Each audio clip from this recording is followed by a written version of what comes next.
জগৎজননী মা শারদা একদিন কথা প্রসঙ্গে বলেছেন, ঠাকুর যাদের ভার নিয়েছে, যদি আমার শরীরও খারাপ থাকে তাও তাদের মধ্যে একজনও যদি বাকি থাকে তাও আমার ছুটি নেই। তাদের সঙ্গে থাকতে হবে, তাদের ভার বহন করতে হবে।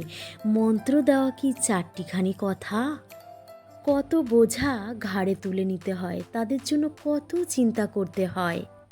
এই দেখো না, তোমার বাপ মারা গেল, আমারও চিন্তা হলো, মন খারাপ হলো, আর মনে হলো ঠাকুর এই ছেলেটাকে আবার কোন পরীক্ষায় ফেললেন, কি করে ছেলেটা ঠেলে ঠুলে এর থেকে বেরিয়ে আসবে, এই নিয়েই চিন্তা। এই জন্যই তো এত কথা বললুম। তোমরা কি সব বুঝতে পারো? যদি তোমরা সব কিছু বুঝতে পারতে তাহলে আমার চিন্তার ভার অর্ধেক হয়ে যেত। ঠাকুর নানা জনকে নানাভাবে খেলাচ্ছেন, টাল সামলাতে হয় শুধু আমাকেই। যাদের নিজের বলে মেনে নিই তাদের তো আর ফেলতে পারি নে। তিনি আরও বলেছেন, ছেলেদের কল্যাণের জন্য আমি সব করতে পারি, ওতে কোনো দোষ হয় না। মা বলেছেন, আমার শরৎ যেমন ছেলে, আমার এই আমজাদও তেমনই ছেলে। আমি সতেরও মা, আবার অসতেরও মা। আমার ছেলে যদি ধুলো কাদা মাখে তাহলে ছেলেটাকে তো পরিষ্কার আমাকেই করতে হবে। সেই ছেলেকে পরিষ্কার করে কোলে কিন্তু আমাকেই তুলে নিতে হবে। সন্তানদের প্রতি মায়ের যেমন ছিল হৃদয়ের নিকড়ানো ভালোবাসা, একই রকমভাবে পৃথিবী বিখ্যাত সেই সন্তানেরাও মায়ের খুব ভক্ত ছিলেন, মাকে ভীষণ ভালোবাসতেন। আজ তেমনই কিছু সন্তানের সাথে মা শারদার কেমন সম্পর্ক ছিল তা নিয়েই আলোচনা করব। তাহলে চলুন শুরু করা যাক। মা শারদার সন্তানদের মধ্যে যার কথা প্রথমেই বলা যায়, তিনি হলেন সেই পৃথিবী বিখ্যাত সন্ন্যাসী স্বামী বিবেকানন্দ। 1984 সালে তিনি আমেরিকা থেকে লিখেছিলেন তার গুরুভ্রাতা শিবানন্দকে, দাদা রাগ করো না, তোমরা এখনও কেউ মাকে বোঝোইনি। মায়ের কৃপা আমার ওপর বাবার কৃপার থেকেও লক্ষ গুণ বড়। দাদা জ্যান্ত দুর্গার পুজো দেখাবো, তবেই আমার নাম। মায়ের কথা মনে পড়লেই আমি সময় সময় বলি, কোহ রাম। দাদা ওই যে বলেছি, ওইখানটাতেই আমার গোড়ামি।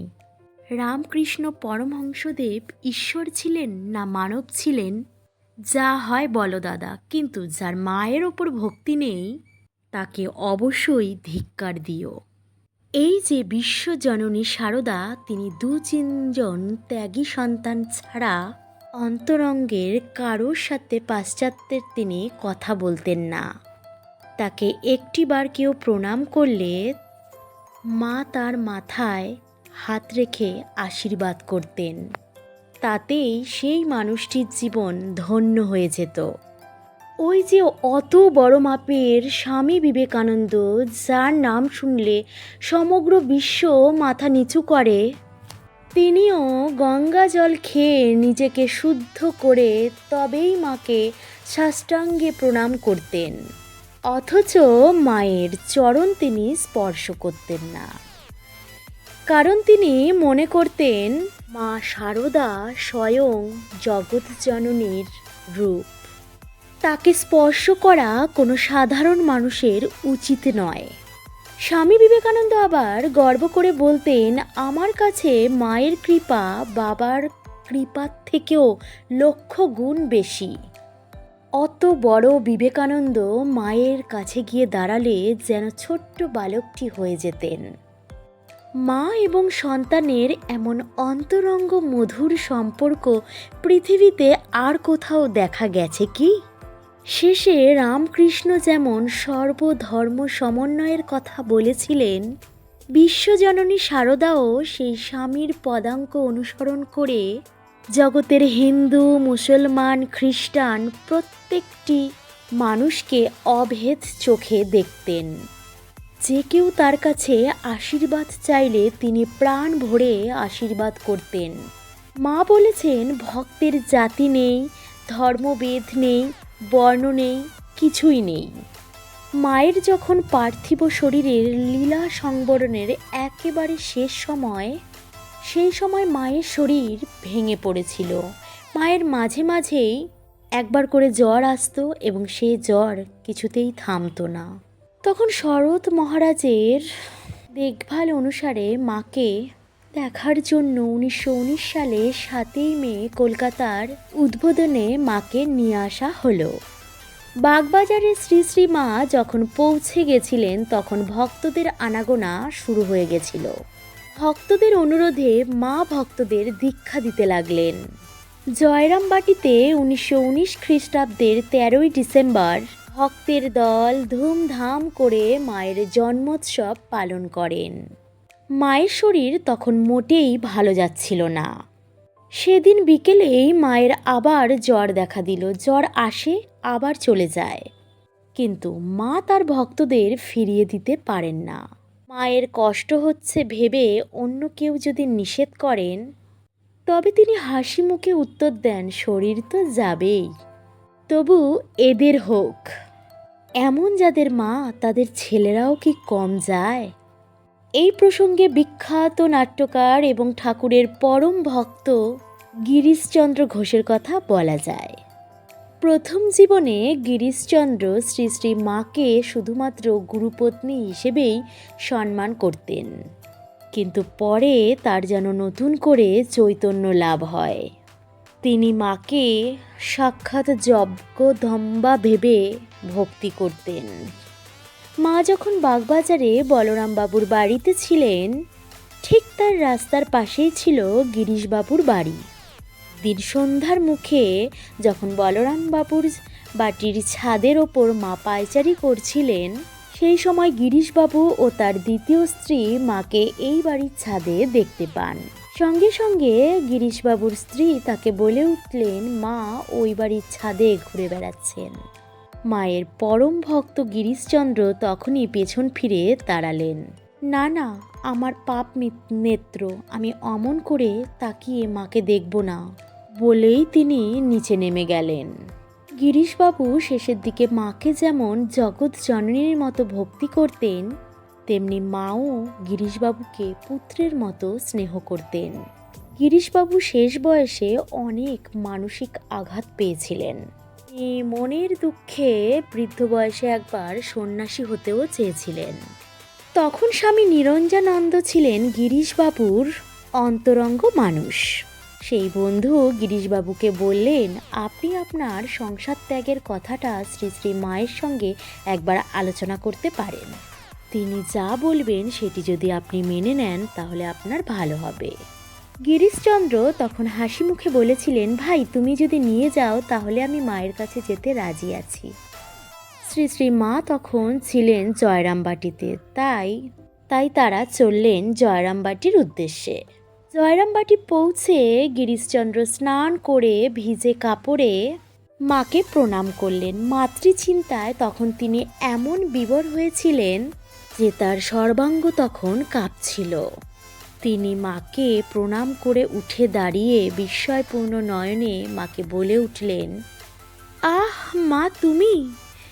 মনে হলো গিরিশচন্দ্র সাক্ষাৎ জগৎ জননীকেই দেখে নিলেন। মাতা তার হাতে সামান্য মিষ্টি দিয়ে কোমল কণ্ঠে বললেন, মহাপ্রসাদ খাও। মায়ের সেবা যত্নে গিরিশবাবু সেবার অনেক দিন জয়রামবাটিতে থেকে গেলেন। একদিন সুযোগ বুঝে গিরিশচন্দ্র মাকে তার জীবনের সুখ সন্তাপ ও বেদনার কথা বললেন এবং সন্ন্যাস মন্ত্রে দীক্ষা নেওয়ার জন্য মায়ের কাছে আবদার জানালেন, কিন্তু মা তা হতে দিলেন না। অবশেষে গিরিশচন্দ্র মাকে প্রণাম করে মায়ের কাছে আশীর্বাদ ভিক্ষা চাইলেন। সেই সময় গিরিশচন্দ্রকে সাথে নিয়ে শ্রী শ্রী মা কিছুদিন তা কামারপুকুরে ছিলেন।